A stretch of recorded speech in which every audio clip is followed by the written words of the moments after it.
Good morning, classmates, and good morning, teacher. This is the creamer and this is the coffee.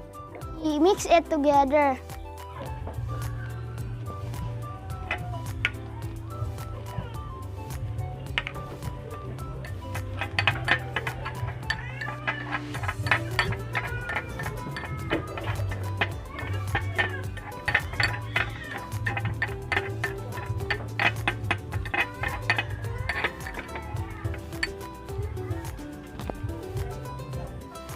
Let us observe the result.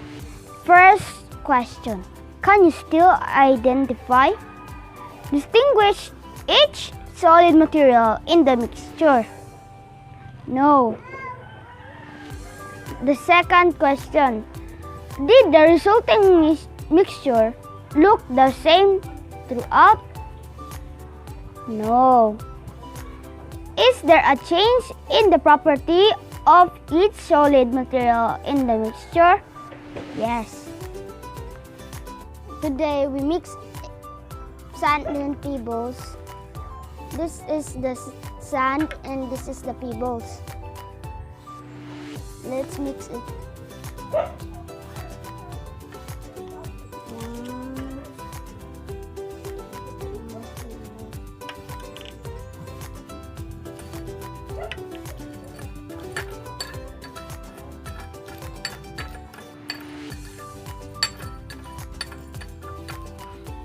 Let us observe the result.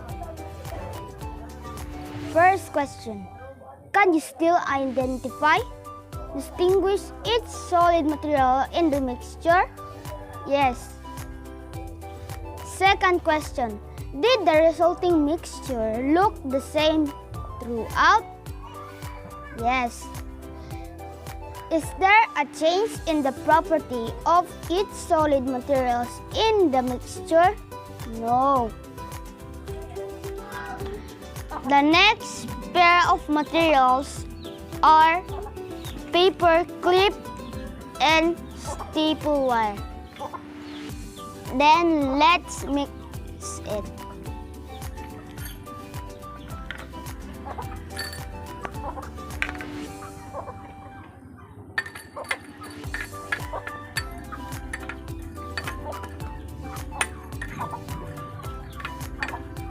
Let us observe the result.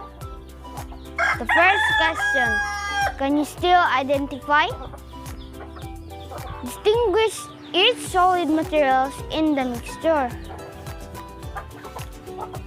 The answer is yes. Did the resulting mixture look the same throughout? Yes. Is there a change in the property of each solid materials in the mixture? No. Let us mix the corn grits and the rice grains.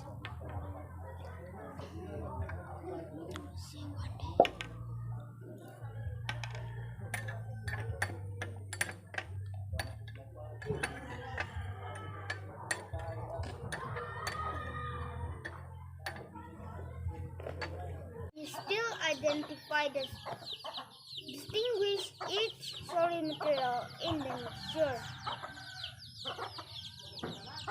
No. Did the resulting mixture look the same throughout? Yes.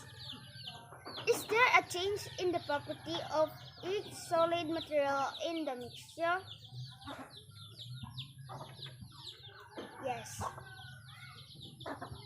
This time, we mix the rock salt and the black pepper.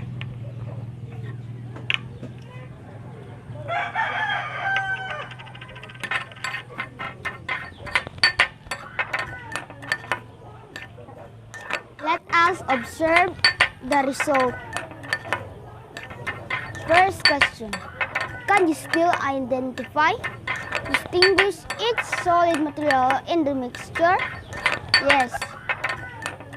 Second question. Did the resulting mixture look the same throughout?